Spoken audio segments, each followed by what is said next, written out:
Savant Ascent is a 2D platforming shmup hybrid that was developed and published by D-Pad Studios in December of 2013. The game gets its name from the dubstep artist Savant, since this game is a collaboration between Savant, artist Simon Anderson, and programmer Joe Rami Madsen. This game was actually years in the making. Madsen had worked on games in the past and got in contact with Savant before he was even known as Savant. Simon had ended up creating an entire universe based on album covers for Savant, and this is where the collaboration blossomed.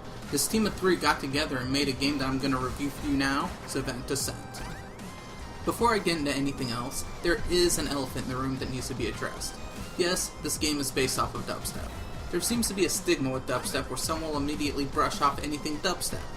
Music is music, and it's all choice. Think about what the perfect setting would be for a dubstep artist who uses chiptunes in his music. The answer to that is a fast-paced video game. That is exactly what Savant Ascent is. The best way to describe the art style is a medieval, futuristic setting. There is not much we see outside of the tower, though. The story is that our hero gets knocked off the top of the tower and needs to fight his way back up. The evil orb that blasts you from the top sends its robot forces to try to stop you from getting back up there. The game is 3 stages: the bottom, the elevators, and the final boss. This game is sprite-based, and the sprites are very detailed and everything has a great level of animation. It really feels like everything is moving in this game.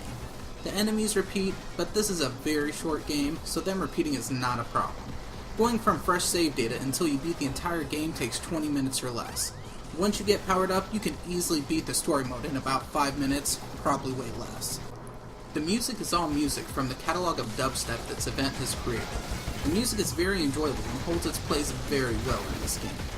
Probably the biggest aspect of this game is the music. The songs selected for this game sound like a mix between dubstep, chiptunes, and pirate music. I truly enjoy the soundtrack to this game. It also helps that the game looks great as well.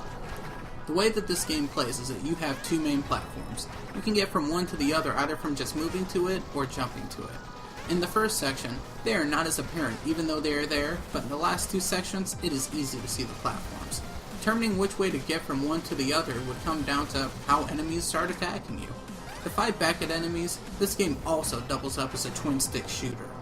The way you power up is picking up golden pieces of CDs. Every 4 pieces is a new CD, which also unlocks a new song and a new ability. When you unlock it, you can also do a burst attack. The way that the burst attack works is that as you fire at enemies, you will build up your charge meter and then you can use that to fire a powerful shot. That's about it. The concept behind it is very simple. You basically just want to shoot everything in sight, collect CD pieces as you see them, and not get hit.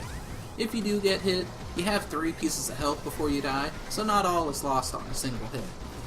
The way the scoring works is that for each cluster of enemies you kill or CD piece you pick up, it will add 1 to your multiplier. Your multiplier then multiplies the base point value of the enemies you kill. The controls in this game are very smooth. The only issue I had is that every now and again, I would try to jump to the other platform and I would jump in the air and just get hit. This didn't happen very often, but it did happen enough to where I noticed it, even if I did just lose 1 piece of health in the process. The thing that makes this game frantic is a massive amount of enemies that will fill the screen at any given time.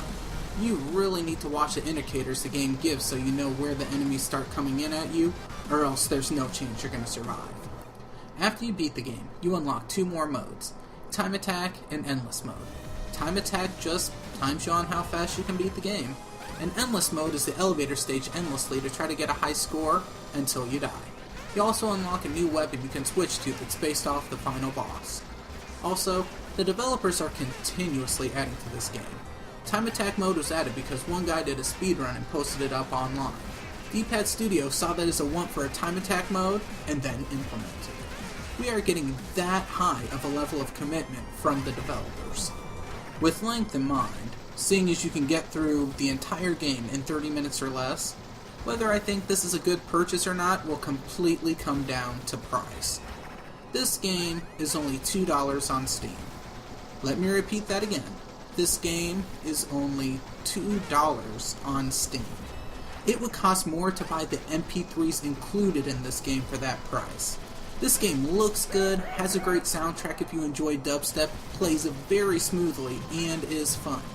Yes, it is short, but you will by and far get your money's worth.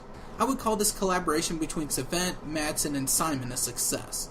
I recommend you pick this one up and give it a go.